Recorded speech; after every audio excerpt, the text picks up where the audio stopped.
विद्यार्थियों, हम बात कर रहे थे सामाजिक विज्ञान की। हमारी जो पुस्तक है भूगोल की कक्षा 9th की, उसकी हम बात कर रहे थे और इसमें हमने अभी तक बात की थी लेसन नंबर 1 के बारे में और लेसन नंबर 2 के बारे में। तो इस लेसन को हम जो बुक के माध्यम से समझने का प्रयास करेंगे। तो सबसे पहले हमें ये जानकारी होनी चाहिए कि हमारी जो पुस्तकें हैं वो 4 पुस्तकें हैं। पहली जो पुस्तक है वो है राजनीति की, दूसरी जो पुस्तक है वो है भूगोल की, तीसरी पुस्तक है अर्थशास्त्र की और एक हमारी पुस्तक है इतिहास की। तो सबसे पहले हमने जो बुक स्टार्ट कर रखी है वो बुक हमारी है भूगोल की और इसमें हम लेसन नंबर 1 को रिवाइज करेंगे बुक के माध्यम से। तो विद्यार्थियों, ये जो हमारा लेसन है इसका नाम है भारत, आकार और स्थिति। अर्थात हमें इस लेसन में भारत के आकार के बारे में और उसकी जो भौगोलिक स्थिति है उसके बारे में पढ़ने को मिलेगा। तो सबसे पहले हम बात करते हैं भारत की भौगोलिक स्थिति के बारे में।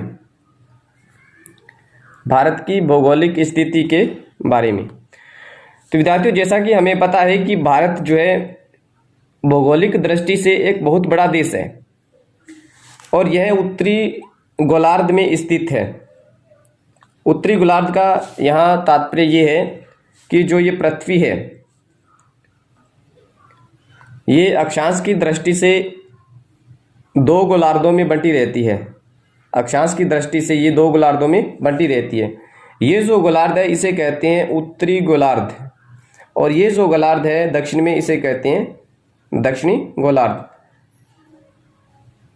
अब ये जो अपने काल्पनिक रेखा ये जो खींची है इसे बोलते हैं 0 डिग्री अक्षांश रेखा। 0 डिग्री अक्षांश रेखा। अब विद्यार्थियों, यहाँ जैसे हमें भारत की स्थिति देखने को मिल रही है तो हमें यहाँ नॉर्मली पता लग रहा है कि जो भारत है ये कौन से गोलार्ध में है, उत्तरी गोलार्ध में स्थित है। इसका मुख्य भाग 8 डिग्री 4 मिनट उत्तर से 37 डिग्री 6 मिनट उत्तर अक्षांश तथा 68 डिग्री 7 मिनट पूर्व से 97 डिग्री 25 मिनट पूर्व तक इसका देशांतरीय विस्तार है। अब विद्यार्थियों, देशांतरीय और अक्षांशीय विस्तार क्या होता है इसकी चर्चा अपने करते हैं।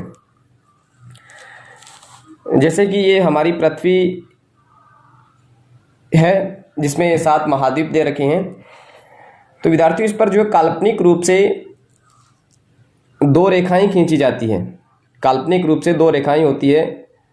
एक जो रेखा होती है उसको बोलते हैं अक्षांश रेखा। ये है अक्षांश रेखा, 0 डिग्री अक्षांश रेखा, इसे बोलते हैं अक्षांश रेखा।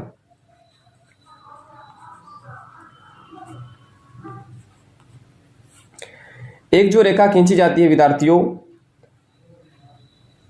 उसे बोलते हैं अपने देशांतरीय रेखा, उसे कहते हैं अपने देशांतर रेखा। और ये जो इस प्रकार की रेखा है इसे बोलते हैं अक्षांश रेखा। अब विद्यार्थियों, किसी भी देश की जो है 2 प्रकार की स्थिति रहती है भौगोलिक रूप से। एक रहती है अक्षांशीय स्थिति और एक रहती है देशांतरीय स्थिति। अब ये अक्षांश और देशांतर क्यों खींचे जाते हैं, क्यों बनाए जाते हैं, तो अपने को ध्यान रखना है कि जो अक्षांश है उनसे हमें दूरी की जानकारी मिलती है 2 स्थानों के मध्य, और जो देशांतर है उससे हमें समय की जानकारी मिलती है। अक्षांश जो हमारे किस लिए काम आता है, दूरी के काम, और देशांतर जो वो किस काम आता है, समय के काम। इसी प्रकार से जो भारत है उसकी 2 प्रकार की स्थिति रहेगी। एक रहेगी अक्षांशीय स्थिति और एक स्थिति रहेगी कौन सी, देशांतरीय। एक रहेगी देशांतरीय स्थिति। 2 प्रकार की भारत की भौगोलिक स्थिति रहेगी। अब देखिए यहाँ भारत की स्थिति के बारे में। भारत जो है ये अक्षांश की दृष्टि से कौन से गोलार्ध में है, उत्तरी गोलार्ध में। अक्षांश की दृष्टि से विद्यार्थियों जो हमारा भारत है ये है उत्तरी गोलार्ध में।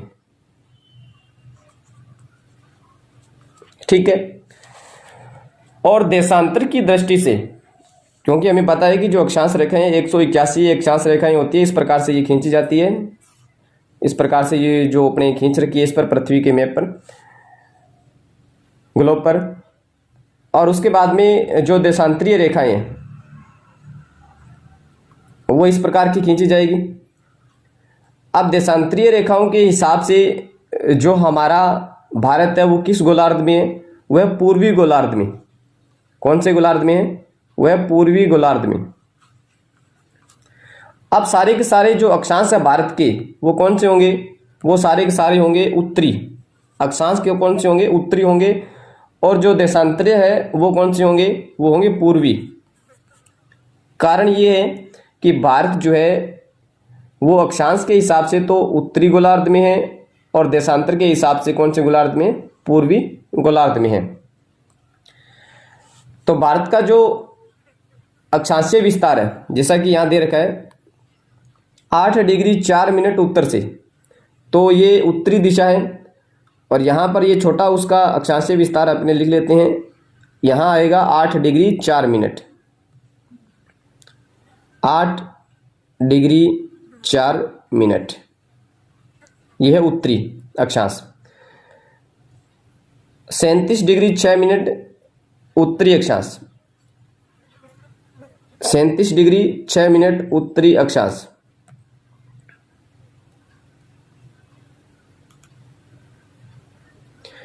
इसी प्रकार से जो भारत का देशांतरीय विस्तार है वो 68 डिग्री 7 मिनट पूर्व से, 68 डिग्री 7 मिनट पूर्व से जो है इस प्रकार से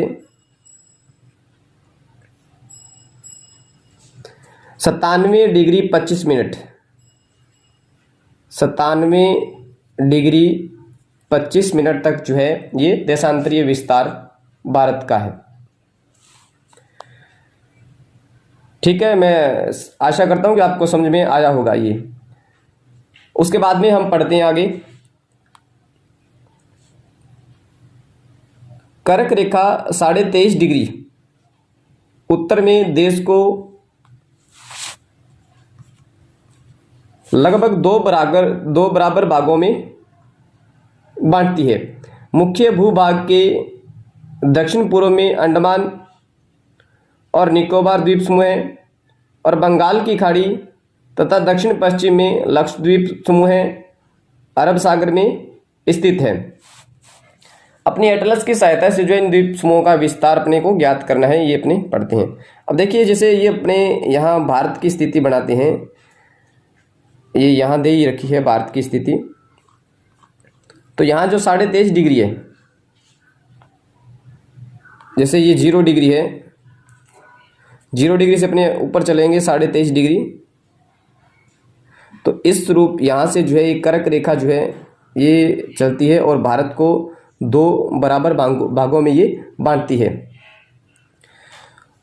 अब विद्यार्थियों, ये जो कर्क रेखा है, इसी कर्क रेखा के कारण जो है भारत की जो स्थिति है वो 2 बराबर भागों में बंटती है। और भारत के जो मुख्य भूभाग के दक्षिण में, दक्षिण पूर्व में, दक्षिण पूर्व का मतलब यहाँ, ये भारत की उत्तरी दिशा है, ये भारत की दक्षिणी दिशा है और ये भारत की पूर्वी है। यहाँ दक्षिण पूर्व, इसके और इसके बीच में यहाँ एक द्वीप समूह है, वह है अंडमान निकोबार। अंडमान निकोबार द्वीप समूह यहाँ स्थित है। तो भारत के दक्षिण पूर्व में जो द्वीप समूह है वो कौन सा है? वह है अंडमान निकोबार और बंगाल की खाड़ी। दक्षिण पश्चिम में लक्षद्वीप समूह है, अरब सागर स्थित है। जैसे ये भारत का दक्षिणी छोर है और ये भारत का पश्चिम छोर है। यहाँ पर अरब सागर और लक्षद्वीप जो समूह है वो स्थित है। 2 यहाँ पर भौगोलिक स्थिति है। आगे हम पढ़ते हैं भारत के आकार के बारे में। इससे पूर्व इसमें लिखा है कि क्या आप जानते हैं भारतीय संघ राज्य का सबसे दक्षिणी बिंदु, कि भारत का सबसे जो दक्षिणी बिंदु है वो कौन सा है? तो इंदिरा पॉइंट है।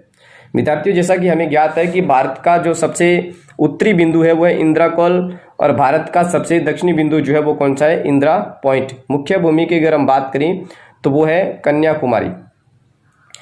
इसी प्रकार से किबुथु जो है ये पूर्वी है सबसे, और सबसे पश्चिमी की अगर हम बात करें तो गुजरात में गौर माता, ये सबसे पश्चिमी भारत का पॉइंट है।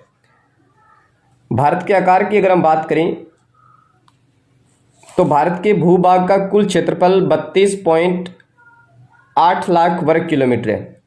32,87,263 भारत का ये क्षेत्रफल है। 32,87,263 वर्ग किलोमीटर ये भारत का क्षेत्रफल है। क्षेत्रफल की दृष्टि से जो भारत है ये विश्व के कुल भौगोलिक क्षेत्र का 2.4% है। ये पूछा जा सकता है कि क्षेत्रफल की दृष्टि से भारत संपूर्ण विश्व का कितना प्रतिशत क्षेत्रफल रखता है? तो वह 2.4% क्षेत्रफल। चित्र 1.2 से स्पष्ट है। जैसे यहाँ चित्र 1.2 देखते हैं कहाँ दे रखा है। चित्र 1.2 से स्पष्ट है, यहाँ दे रखा है चित्र 1.2। आगे हम पढ़ते हैं। चित्र 1.2 से स्पष्ट है कि भारत विश्व का 7वां सबसे बड़ा देश है। जैसा कि हमें ज्ञात है कि विश्व का क्षेत्रफल की दृष्टि से सबसे बड़ा जो देश है वो है रूस है, और जनसंख्या की दृष्टि से सबसे बड़ा देश है वो कौन सा है? चीन है, और दूसरा नंबर हमारे भारत का है। भारत की स्थलीय सीमा लगभग 15,200 किलोमीटर, संपूर्ण जो भारत की सीमा है वो 15,200 किलोमीटर है। समुद्री तट रेखा अंडमान और निकोबार द्वीप समूह तथा लक्षद्वीप समूह के साथ 7516 किलोमीटर ये भारत की तटीय सीमा है। तो भारत की कुल तटीय सीमा कितनी है? भारत की कुल तटीय सीमा, ऐसी सीमा जिसके साथ में भारत का समुद्री सीमा भारत की लगती है वो है 7516 किलोमीटर।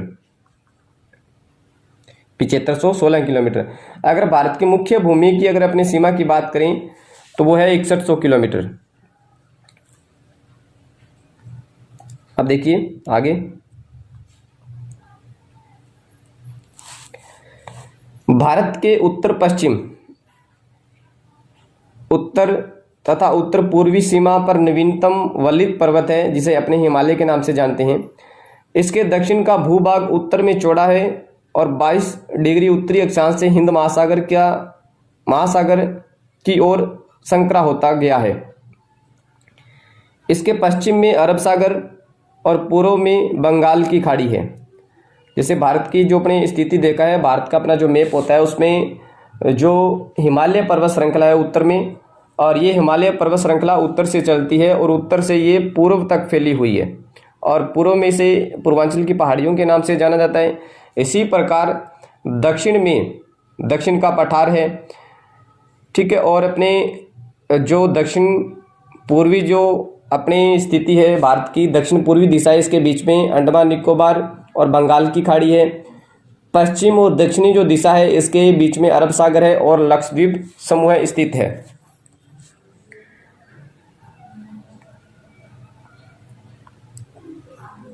चित्र 1.3 में देखिए कि अक्षांश और देशांतर का विस्तार लगभग 30 डिग्री है। ये इसमें अंतर है अक्षांश और देशांतर का भारत में, परंतु फिर भी पूर्व पश्चिम का विस्तार उत्तर दक्षिण के विस्तार की अपेक्षा कम प्रतीत होता है। इसकी थोड़ी हम बाद में चर्चा करेंगे। आगे पढ़ते हैं। गुजरात से अरुणाचल प्रदेश के स्थानीय समय में 2 घंटे का अंतर है, अतः 82 डिग्री 30 मिनट पूर्व देशांतर रेखा को भारत की मानक यामयोत्तर रेखा माना जाता है। जैसा कि हमें पता है कि जो देशांतर रेखा है उससे हमें समय का पता लगता है, तो हमारी जो मानक समय रेखा है वो कौन सी है? 82.5 डिग्री जो पूर्वी देशांतरीय रेखा है जो इलाहाबाद के नैनी गांव से होकर गुजरती है, ये भारत की मानक समय रेखा मानी जाती है।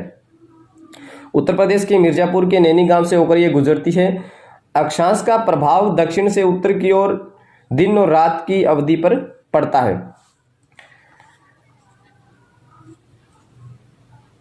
तो आज के लिए बस अपने इतना ही करेंगे, आगे हम नया टॉपिक पढ़ेंगे भारत तथा विश्व के बारे में। तो आज के लिए बस इतना ही, धन्यवाद।